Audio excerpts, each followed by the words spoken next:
Welcome back my YouTube family. तो हम फिर से एक और कहानी लेकर आए हैं आपके लिए।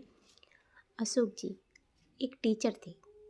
उनके एक ही बेटा था, बाकी 3 लड़कियां थीं जिनकी शादी करने में अशोक जी की एड़ियां घिस गई थीं। बेटा सभी बेटियों के बाद पैदा हुआ था। दरअसल अशोक जी ने बेटा पाने की लालसा में ही 3 बेटियों को जन्म दे दिया था। जैसी घर की हालत थी उस हिसाब से काफ़ी लाड़ प्यार से पला था बेटा। बीए करने के बाद वह कोचिंग करने दिल्ली चला गया था। अशोक जी जितने घंटे स्कूल में पढ़ाते थे उससे ज़्यादा समय वे ट्यूशन पढ़ाने में लगाते थे। बच्चों को पढ़ाने का उन्हें बहुत शौक़ था। वे चाहते थे कि उनके बच्चे कम से कम ग्रेजुएट तो हो ही जाएं, और अशोक जी की यह इच्छा पूरी भी हो गई। बेटे को छोड़कर उनकी सभी लड़कियां ग्रेजुएट हो गईं। वे चाहते थे कि उनका बेटा बीएड करके किसी स्कूल में टीचर बन जाए, लेकिन लड़के ने बीएड करने से मना कर दिया। लाड़ प्यार में पले लड़के ने साफ कह दिया था, पापा मुझे टीचर नहीं बनना है। दिल्ली में कोचिंग करते समय उनका बेटा एक लड़की के प्यार में फंस गया। दोनों ने एक दूसरे के साथ जीने मरने की कसम ले ली थी। शादी करेंगे तो एक दूसरे से, नहीं तो सारी ज़िंदगी कुंवारे ही रहेंगे। कोचिंग में दोनों साथ साथ बैठे थे, पर अशोक जी का इकलौता बेटा 3 कोशिशों के बाद भी पास नहीं हुआ, जबकि उसकी प्रेमिका पहली ही बार में सफल हो गई और वह एक आईएएस बन गई। और अशोक जी का बेटा सड़क छाप मजनुओं की तरह आवारागर्दी करने लगा। अशोक जी उसके पीछे हमेशा पड़े रहते थे, जिसका नतीजा यह हुआ कि वह बैंक की तैयारी करने लगा और उसकी बैंक में नौकरी लग गई। नौकरी करते हुए अभी 6 महीने ही बीते थे कि अशोक जी के घर के सामने लड़की वालों की लाइन लगी रहती। अशोक जी ने लड़की के पिता होने का दुख बहुत झेला है। उस समय न जाने कितनी बार उन्होंने अपमान का कड़वा घूंट पिया था, जब वे अपनी लड़कियों के लिए लड़का देखने जाते थे। इसलिए अशोक जी लड़की की शादी के लिए आए हर रिश्ते पर बड़े ध्यान से सोचते थे। जमाने के अनुसार लड़के की मर्जी भी जानना भी वे ज़रूरी समझते थे, मगर लड़का हर रिश्ते पर नाक बहुत सिकोड़ता। अशोक जी समझ ही नहीं पा रहे थे कि आखिर बेटा चाहता क्या है। कभी कभी उन्हें अंदर ही अंदर गुस्सा भी आता, लड़का कितना पत्थर दिल है, पिता की भी इज्जत करना भूल गया है। एक दिन अशोक जी ने लड़के को छड़ी से इशारा करते हुए अपने पास बुलाया। लड़का डर गया, जबकि वो 24 साल का हो चुका था, लेकिन वो जानता था कि पापा को बहुत गुस्सा आता है। जब वे गुस्से में बोलते हैं तो लगता है कि आसमान में बिजली कड़क रही है। वह डरते डरते उनके पास गया और छोटे बच्चे की तरह उनके सामने बैठ गया। अशोक जी ने उसे प्यार से देखा, उसके सिर पर हाथ फेरा और बोले, सुभाष तू चाहता क्या है बेटा? तेरे मन में कुछ और हो तो बता। सुभाष मन ही मन खुश हो गया और बोला, पापा एक लड़की है। अशोक जी चौंक कर बोले, एक लड़की है? दुनिया में तुझे एक ही लड़की दिखाई दी है? सुभाष बोला, पापा वह लड़की है जिससे मैं शादी करना चाहता हूँ। अशोक जी बोले, किसकी लड़की है, कहाँ रहती है? सुभाष बोला, उसके पापा का नाम नरेश है, वो मेरे साथ कोचिंग करती थी, अब वो एक आईएएस है, इसी शहर में है। अशोक जी बोले, अच्छा किस मोहल्ले में, क्या जाति है? सुभाष धीरे से बोला, पंडित नहीं है, एससी या एसटी में आते हैं। अशोक जी चिल्लाकर बोले, तेरा दिमाग खराब हो गया है? तूने दूसरी जाति की लड़की को पसंद किया, मेरे खानदान का नाम रोशन करने चला है? सुभाष बोला, तो ठीक है पापा, मैं सारी उम्र शादी ही नहीं करूँगा, लड़की भी नहीं करेगी। अगर किसी ने ज़बरदस्ती उसकी शादी किसी और के साथ करने की कोशिश की तो वो आत्महत्या कर लेगी, वह न रही तो मैं भी जिंदा नहीं रहूँगा। अशोक जी बोले, तू मुझे धमकी देना बंद कर, मैं मर जाऊँगा पर किसी और नीची जाति की लड़की को अपनी बहू नहीं बनाऊँगा। सुभाष बोला, पापा मैंने आपको कई बार जाति पाति के खिलाफ भाषण देते हुए सुना है। ये सुनकर अशोक जी ने कोई जवाब नहीं दिया और वो दुखी हो गए। करीब 1 महीने से ज़्यादा समय हो गया, लेकिन उस विषय पर कोई बात नहीं हुई। सुभाष के लिए रिश्ते आते रहे।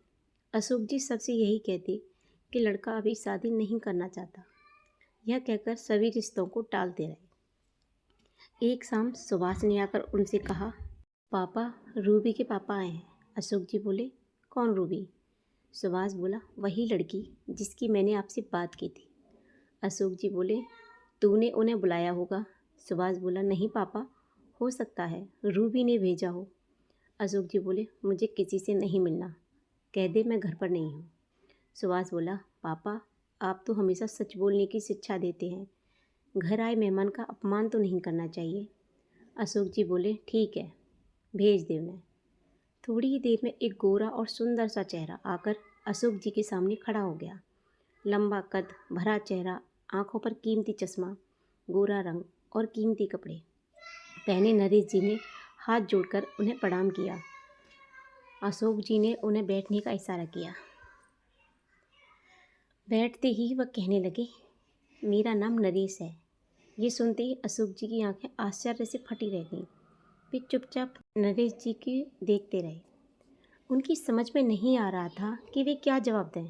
नरेश जी उनका चिंता से भरा चेहरा अच्छी तरह पढ़ चुके थे और बोले, यहीं राजपुरा में मेरा घर है।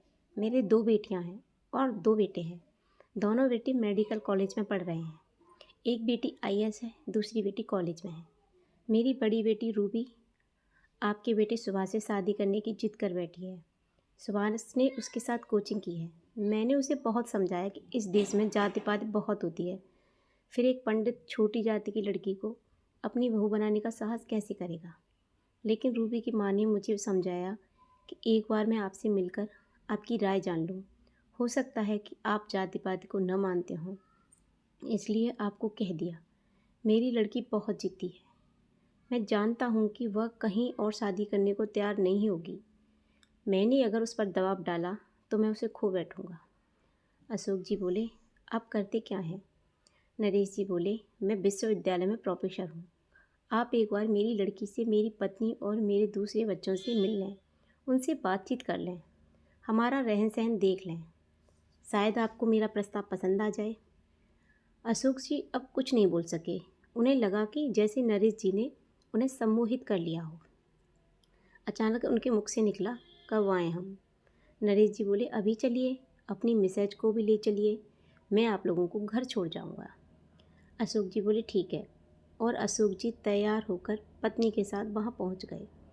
मगर वहाँ से लौट कर आए तो उनका आश्चर्य और बढ़ गया। घर के बाहर का लॉन, साज सज्जा, घर के सदस्यों का व्यवहार, रहन सहन, बड़ी बेटी रूबी, छोटी सालू, बड़ा बेटा अतुल, छोटा बेटा आलोक, नरेश की पत्नी मधु, उनका रंग रूप, कद काठी, बातचीत का तरीका, सभी कुछ अशोक जी को प्रभावित कर गया। उनके मुंह से खुद ही निकला, नहीं नहीं, ये हरिजन नहीं हो सकते, न जन्म से न कर्म से। मेरे बेटे की पसंद बुरी नहीं है। रात भर वे नरेश के बारे में सोचते रहे। वे रूबी से बहुत प्रभावित हुए थे। वही हालत उनकी पत्नी की भी थी। सुबह होते ही उन्होंने फैसला ले लिया, जिसकी खबर उन्होंने फ़ोन पर नरेश को दे दी। 1 महीने बाद सुभाष और रूबी की शादी हो गई। रूबी ने कुछ ही महीनों में अशोक जी के पूरे परिवार को अपने व्यवहार से अपने बस में कर लिया। सुभाष आवारा किस्म का था। उसे अपने घर का खान पान अब पसंद नहीं आ रहा था। धीरे धीरे उसका ध्यान चिकन, बिरयानी, मछली, आमलेट की ओर तेजी से जाने लगा था। अशोक जी का पुराना मकान अब सुभाष को बेकार लगने लगा। रूबी उसे समझाती, पैसे आने दो, फिर बड़ा सा घर बनवा लेंगे। सुभाष बोला, पर मम्मी पापा भी तो साथ होंगे। रूबी चौंक कर बोली, क्यों, वे कहाँ जाएंगे? वे तो रहेंगे ही। सुभाष बोला, मुझे अब ये सब खाना अच्छा नहीं लगता, मुझे मांसाहारी खाना चाहिए और अंग्रेजी शराब, और सामने तुम। यह तभी होगा जब हम अपना अलग घर लेकर रहें। रूबी बोली, यह नहीं हो सकता। जब तक माँ पापा हैं मैं इन्हें नहीं छोड़ सकती। मैं ऐसा कोई काम नहीं करूँगी जिससे माँ पापा को किसी तरह का भी दुख पहुँचे। यही मुझे सिखाया गया है। सुभाष बोला, मतलब तुम माँ पापा के लिए मेरी भी इच्छा को मार दोगी? रूबी बोली, तुम्हें जो समझना है समझो। मेरे लिए माँ पापा पहले हैं, बाद में तुम। सुभाष गुस्से में बोला, यही तुम्हारा प्यार है? रूबी बोली, तुम प्यार की गलत परिभाषा दे रहे हो। प्यार खुदगर्ज नहीं होता। सच्चा प्यार जोड़ता है, तोड़ता नहीं। यह कहकर रूबी किचन में जाने के लिए अपने कमरे से निकली तो सामने अशोक जी को खड़े देखा तो रुक गई। अशोक जी ने आगे बढ़कर उसके सिर पर हाथ रखा और बोले, बेटी, सचमुच तुम बड़े घर की लड़की हो। तुम्हारे सामने मेरा ये खून छोटा हो गया। सुखी रहो बेटी, सुभाष हमेशा तुम्हारे साथ रहे। कहते कहते अशोक जी का गला भर आया। उसके बाद और कुछ नहीं कह सके। वे बाहर बैठक में जाने के लिए आगे बढ़े ही थे कि रूबी ने उन्हें रोकते हुए कहा, पापा, आपने मुझे इतना आशीर्वाद दिया, बदले में मुझे अपनी चरण रज तो लेने दो। अशोक जी के बढ़ते कदम रुक गए। रूबी ने आगे बढ़कर उनकी चरण धूल अपने माथे पर लगाई। अशोक जी कुछ सोचते हुए से अपनी जगह पर खड़े रह गए और उनकी आंखों से आंसू बरसने लगे। तो आप लोग बताना कि आपको ये कहानी कैसी लगी। अगर आपको ये कहानी अच्छी लगी हो तो आप अच्छे से कमेंट करना, और आपको ये इस कहानी से क्या सीख मिली। अगर आप हमारे चैनल पर नए हो तो प्लीज़ हमारे चैनल को सब्सक्राइब करना, लाइक करना, शेयर करना, और ऐसी ही मज़ेदार कहानियों के लिए बने रहिए हमारे चैनल पर। मिलते हैं एक और वीडियो में एक और कहानी के साथ। तब तक के लिए thank you so much. Bye bye everyone. जय माता दी।